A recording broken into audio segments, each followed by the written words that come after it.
राजस्थान के पाली जिले का रानी गांव। एएनएम हुली कुमारी के काम का एक और दिन शुरू हो रहा है।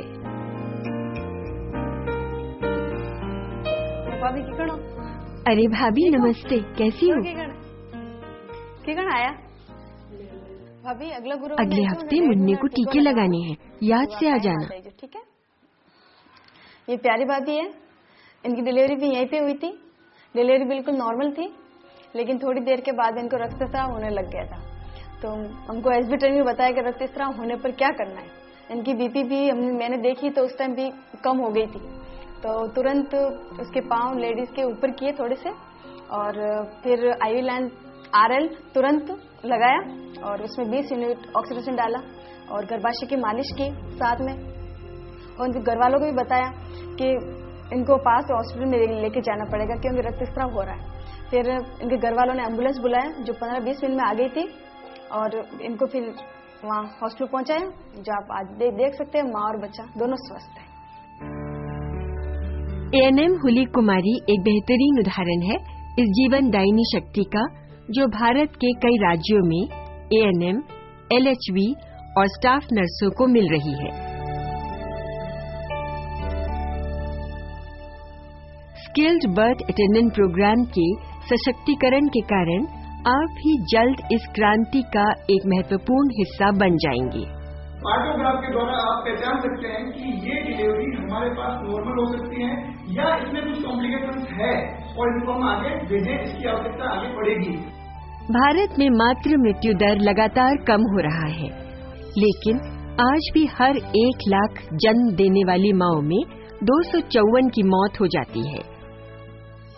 इसके मुख्य कारण है पोस्टपार्टम हेमरेज यानी रक्तस्राव 38%, sepsis 11%, obstructed labour 5%, hypertensive disorder 5%, असुरक्षित गर्भपात 8% और अन्य 34%। इसी को दृष्टिगत रखते हुए हमने ये जो हमारी स्किल बर्थ अटेंडेंट की ट्रेनिंग है वो प्रशिक्षण का कार्यक्रम बनाया है और पूरे देश में हम लागू कर रहे हैं।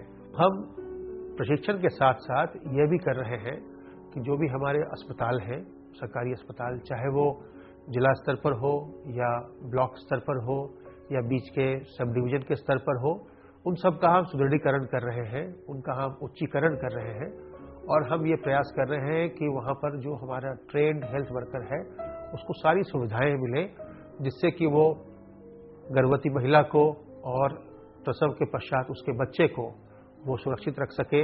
इसमें हमने इस ट्रेनिंग को इतना लंबा रखा है कि सिर्फ मैनिकिन में ही नहीं, बल्कि हम जो हमारे मरीज जो आते हैं हमारे डिफरेंट ट्रेनिंग इंस्टीट्यूशंस में, अस्पतालों में, उनके ऊपर भी हमारे एएनएम्स और स्टाफ नर्सेज या हमारे डॉक्टर्स अच्छे से प्रैक्टिस कर सकें और वो स्किल्स सीख सकें। यह ट्रेनिंग एक कंटिन्यूम ऑफ केयर है, जिसमें माँ का प्रेगनेंसी के दौरान से लेकर के प्रसव के समय और उसके बाद सिर्फ माँ का ही नहीं, प्रसव के इमीडिएट बाद जो नवजात शिशु है उसको भी हम एसेंशियल न्यूबॉर्न केयर और रिससिटेशन दे सके, उसके लिए यह हमारा प्रयास है।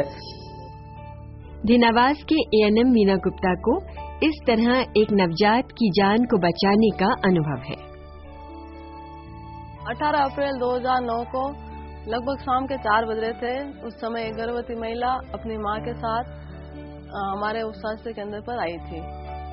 महिला को मैं प्रसव कक्ष में लेकर गई, महिला की शारीरिक जांच की मैंने, और वास्तव में महिला को प्रसव पीड़ा हो रही थी। शाम को करीब 6-6:15 बजे महिला ने एक बच्चे को जन्म दिया। महिला की हालत स्वस्थ थी, परंतु बच्चे की हालत देखकर मुझे बहुत घबराहट हुई। बच्चा नहीं तो रो रहा था, नहीं सांस ले रहा था, और वो नीला भी हो रखा था। मुझे एकदम याद आया, एसबी ट्रेनिंग में बताया जैसा कि मैंने म्यूकस सकर द्वारा बच्चे का मुंह साफ किया, फिर उसकी नाक साफ की, फिर भी बच्चे में कोई बदलाव नहीं आया, तो मैंने तुरंत एमू बैग द्वारा बच्चे को सांस गति दी। बच्चा कुछ होने लगा और उसका रंग भी गुलाबी होने लगा, और तो मुझे बहुत खुशी हुई उस समय कि वो बच्चा एकदम स्वस्थ हुआ। और मुझे एसबी ट्रेनिंग द्वारा मुझे बहुत खुशी है कि मैंने एक बच्चे की जान बचाई। SBA ट्रेनिंग में सबसे विशेष बात यह है कि उसमें जिसको भी हम ट्रेनिंग देते हैं, चाहे वो ANM हो, मेडिकल ऑफिसर हो या जो भी हेल्थ केयर प्रोवाइडर हो, वो उस ट्रेनिंग से अपनी लेवल पे वो लोग क्या क्या मैनेज कर सकते हैं एक डिलीवरी टाइम में, उसके बारे में सीख जाते हैं। और उसके साथ साथ बेसिक मैनेजमेंट करके जो अगर किसी केस में कॉम्प्लिकेशन है या कुछ बहुत हाई रिस्क है, ऐसे केस को नेक्स्ट लेवल पे रेफर करने के लिए भी उनको ट्रेनिंग दिया जाता है। SBA ट्रेनिंग से पहले हमने एक्लेम्सिया के बारे में खाली सिर्फ सुना था, इसके बारे में कुछ नहीं जानते थे, न हमने ऐसा कोई केस देखा था। ट्रेनिंग के दौरान हमें इसके बारे में विस्तार से समझाया गया और प्रैक्टिकल के समय हमने ऐसे केस मैनेज करते हुए देखा। और SBA ट्रेनिंग के पश्चात मेरे हॉस्पिटल पे एक दिन 9 तारीख को सुबह कोई केस आया 4 बजे, और उसको मैंने जैसे कंडीशन देखी तो मैंने उसको प्री एक्लेम्सिया डायग्नोसिस किया, क्योंकि उसका BP बहुत हाई था, 230/100 mm of Hg था तथा पिटिंग इडीमा था। इस वजह से वो कॉम्प्लिकेटेड डिलीवरी हो सकती थी। मैंने उसका पल्स BP टेम्परेचर मेंटेन करके उसको सबलिंगुअल जो BP डाउन करने के लिए मेडिसिन थी वो देके उनको कॉम्प्लिकेशन के बारे में समझाकर टाइमली रेफर किया, और उसने बाद में एक हेल्थी बेबी को जन्म दिया और माँ और बच्चा दोनों स्वस्थ हैं।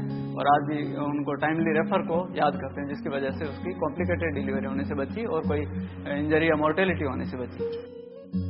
कुशल प्रसविका यानी SBA माँ और बच्चों को बचाने की एक संपूर्ण योजना है, जिससे आप अगले 3 हफ्तों में सीखेंगे।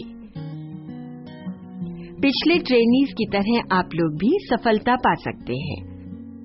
प्रशिक्षण के हर भाग को अच्छे से समझें, मन में जो सवाल आए उन्हें बेझिझक पूछें और SBA में कुशल बने। हुली कुमारी और वीना गुप्ता जैसे ANM के कारण प्यारी देवी जैसी कई माएं और गणेश जैसे कई बच्चे आज जिंदा और स्वस्थ हैं। आप भी जाने बचा सकते हैं। आइए साथ मिलकर SBA को सबसे बड़ी सफलता बनाएं।